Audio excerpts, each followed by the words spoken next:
Hello everyone, welcome once again to English classes UP board. Students, आज इस video में हम क्लास 11th के chapter 2 we are not afraid to die if we can all be together के multiple choice questions, या फिर कह लीजिए इन्हें दूसरे शब्दों में ऑब्जेक्टिव टाइप क्वेश्चन आंसर भी कहते हैं। आज हम इन्हें स्टडी करेंगे। Question number 1 is from where did the ship sail for the voyage. यात्रा के लिए जहाज कहाँ से शुरू हुआ था, कहाँ से उन्होंने अपने जहाज के साथ यात्रा की स्टार्टिंग की। पॉलीमाउथ इंग्लैंड, इंग्लैंड के पॉलीमाउथ जगह से राइटर ने अपनी जहाज की यात्रा शुरू की थी। इंग्लैंड की पॉलीमाउथ जगह जहाँ से शिप ने यात्रा को शुरू किया था। Second question is why did the author decide to go for a round the world voyage. क्यों ऑथर ने डिसाइड किया जाने के लिए राउंड, राउंड मीन्स गोल चक्कर, पूरी दुनिया का चक्कर लगाने के लिए राइटर ने क्यों डिसाइड किया द वर्ल्ड वॉयज, पूरे संसार की यात्रा। टू डुप्लीकेट द वॉयज में 200 ईयर्स अगो, 200 साल पहले कैप्टन कुक नाम के व्यक्ति ने पूरे संसार की समुद्र के द्वारा यात्रा की थी, पानी के जहाज से। उसी यात्रा को दोहराने के लिए, सेकंड नाम अपना दर्ज कराने के लिए राइटर ने पूरे संसार की यात्रा को जहाज के द्वारा करने का निश्चय किया था। टू डुप्लीकेट, डुप्लीकेट मतलब दोबारा से। थर्ड क्वेश्चन है what was the occupation of the author.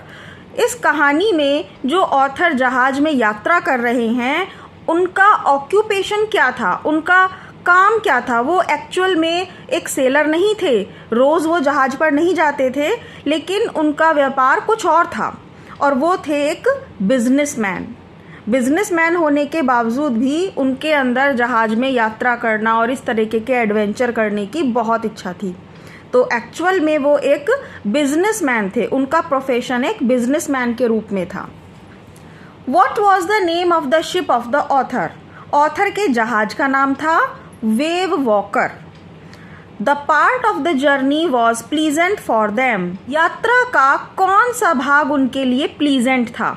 जब उन्होंने यात्रा शुरू की और एंड में वो एक आइलैंड पर पहुंचे, उस बीच में कौन सी यात्रा, कहाँ तक की यात्रा उनकी बहुत ही सुखद रही।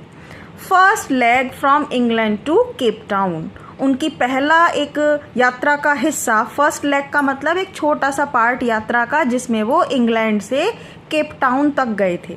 वो यात्रा तो उनकी बहुत अच्छे से बीत गई। What were the names of the two crewmen whom the author hired? उन दो लड़कों के, उन दो क्रू मेंबर के क्या नाम थे जिन्हें ऑथर ने हायर्ड, किराए पर लिया था, या कह लीजिए कि उन्हें अपनी सर्विस में रखा था। अपने जहाज पर काम करने के लिए क्रू मेंबर उसके कौन थे। उनका नाम है Larry Vigil and Herb Segler. Larry Vigil and Herb Segler, इस नाम को, इन दोनों के नाम को ध्यान से पढ़िएगा, स्पेलिंग याद कर लीजिएगा, क्योंकि ये कंफ्यूजन क्रिएट करते हैं, इंग्लिश नाम आसानी से याद नहीं हो पाते। Why did the author hire the two crewmen? अब इन दोनों व्यक्तियों को ऑथर ने क्यों हायर किया, क्यों काम पर रखा था। To help tackle one of the world's roughest sea, क्योंकि वो जानते थे कि रास्ते में संसार का सबसे ज़्यादा रफ, सबसे ज़्यादा तूफान मचाने वाला समुद्र का वो जो रास्ता था उसको टैकल करने के लिए उन्होंने रखा था द सदर्न इंडिया ओशन। और वो समुद्र था सदर्न, सदर्न मीन्स दक्षिणी इंडिया ओशन, दक्षिणी हिंद महासागर। To help tackle one of the world's roughest seas the southern Indian ocean. Number 8 है when did the waves start getting gigantic. कब लहरों ने शुरू कर दिया जाइगेंटिक होना। जाइगेंटिक मीन्स तूफान मचाना, ऊंची ऊंची लहरें। तो कब वो विशाल लहरें बननी शुरू हुई। जनवरी 2। ऑप्शन में अगर डेट दी गई है तो आपको 2 जनवरी उसमें लिखना है। What did they do to slow down the boat in the storm? उन्होंने तूफान में अपनी नाव को स्लो करने के लिए क्या किया। Drop the storm jib, उन्होंने तूफान में जिब, जो जहाज का एक पार्ट होता है jib, and lashed a heavy mooring rope, और एक बहुत बड़ी रस्सी नीचे डाल दी। What was the first indication of disaster? संकट का, डिजास्टर में संकट, प्रॉब्लम का सबसे पहला इंडिकेशन, सबसे पहला संकेत कैसे मिला, कहाँ मिला? अराउंड 6 PM, 6 बजे के लगभग, व्हेन विंड्स ड्रॉप्ड, जब हवा धीमी हो गई थी, बिल्कुल ड्रॉप का मतलब है यहाँ बिल्कुल बंद हो जाती है हवा, महसूस नहीं होता कि हवा चल रही है। एंड स्काई ग्रू डार्कर, और आकाश अंधेरे से भर गया। तो पहला संकेत ऐसा आया कि भाई अब हवा बंद हो गई है और आकाश में अंधेरा छा रहा है, इसका मतलब तूफान आने वाला है।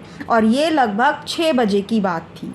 December 25 फाउंड अस, दिसंबर 25 को हमने पाया कि dash kilometre east of Cape Town. अब यहाँ कितने किलोमीटर लिखने हैं? आंसर में लिखा है 3500, 3500 किलोमीटर ईस्ट में केप टाउन की तरफ वो पहुँच गए थे 25 दिसंबर को। तो याद रखिएगा कि केप टाउन वो कब पहुंचने वाले थे? 25 दिसंबर में। और कितने किलोमीटर की दूरी थी? 3500, 3500। नेक्स्ट है आई हाफ स्वाम, मैं आधा तैरते हुए, हाफ क्रॉल्ड इनटू, आधा रेंगते हुए, डैश केबिन, यहाँ डैश में आ जाएगा चिल्ड्रंस केबिन, मैं बच्चों के कमरे तक पहुँचा। वाइल आई वॉज थिंकिंग, जब मैं सोच रहा था, dash moving painfully join me, तभी मेरे पास दर्द से भरी हुई सू जॉइन मी, मेरे पास आई। तो कौन आया था दर्द से भरा हुआ, मूविंग पेनफुली? सू, जो उनकी बेटी थी जिसका पूरा नाम था Suzanne.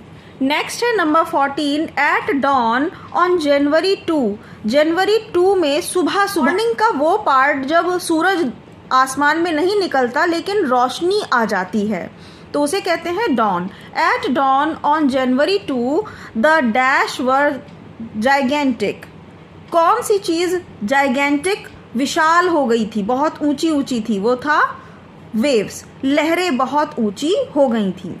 What happened after the first indication of the disaster, पहले इंडिकेशन, डिजास्टर, संकट के पहले इंडिकेशन के बाद क्या हुआ?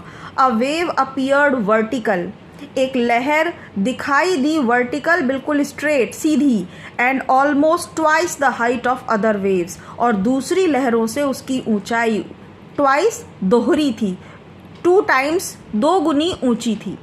नेक्स्ट है number 16, how did the explosion affect the ship, किस तरह से एक्सप्लोजन, जो एक विस्फोट सा हुआ, लहर जहाज के साथ जो टकराई, उसका क्या इफेक्ट हुआ? A torrent of green and white water broke over the ship, हरे रंग का सफ़ेद रंग का पानी, हरे और सफ़ेद रंग का एक तेज़ पानी, तेज़ लहर, टोरेंट, बहुत विशाल पानी, broke in over the ship, जहाज को तोड़ते हुए अंदर आ गया। What happened to the author's body, लेखक की बॉडी को क्या हुआ? When he manage to reach the deck, जब उसने किसी तरीके से वह डेक पर पहुंच गया। हिज लेफ्ट रिब्स क्रैक्ड, लेखक की बाएं हाथ की पसलियां टूट गईं, रिब्स मतलब जो ये पसलियां होती हैं, लंग्स होते हैं। Mouth filled with blood and broken teeth, और उनका मुंह भर गया था खून और टूटे हुए दांतों से। Who said we are sinking, किसने कहा कि हम डूब रहे हैं? मैरी ने, उनकी वाइफ ने, ऑथर की वाइफ ने कहा we are sinking. Students, I hope आपको ये आंसर समझ में आ रहे होंगे, तो प्लीज़ इस वीडियो को लाइक करना नहीं भूलिएगा। What had happened to Sue when the author entered their room to check on them?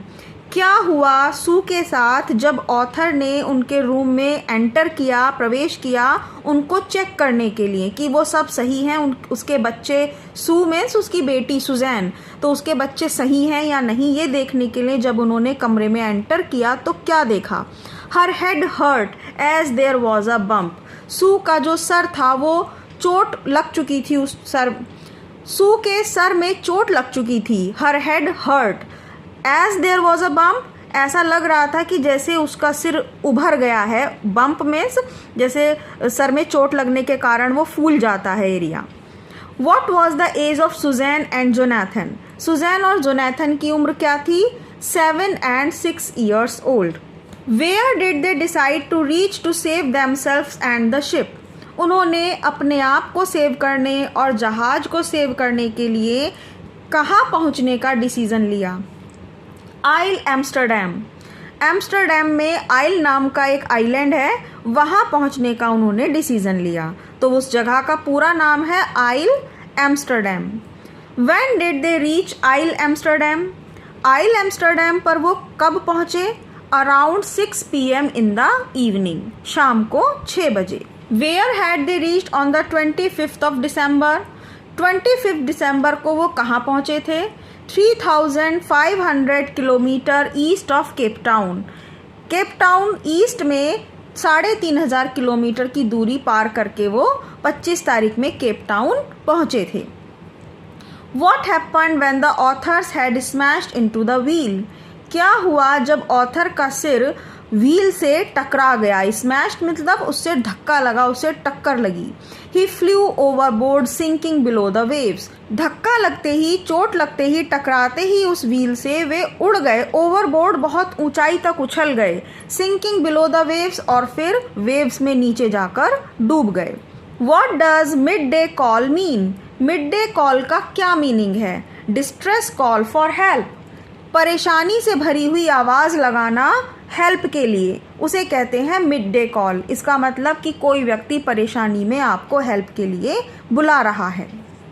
And the last question is who said we are not afraid of dying if we can all be together?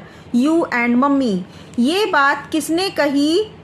ये इस chapter का title भी है, और ये sentence किसने कहा था?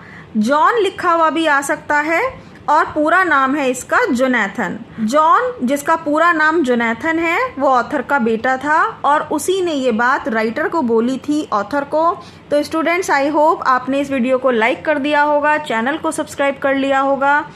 100% मार्क्स गेन करने के लिए इस चैनल के साथ स्टडी करते रहिए। Thank you so much.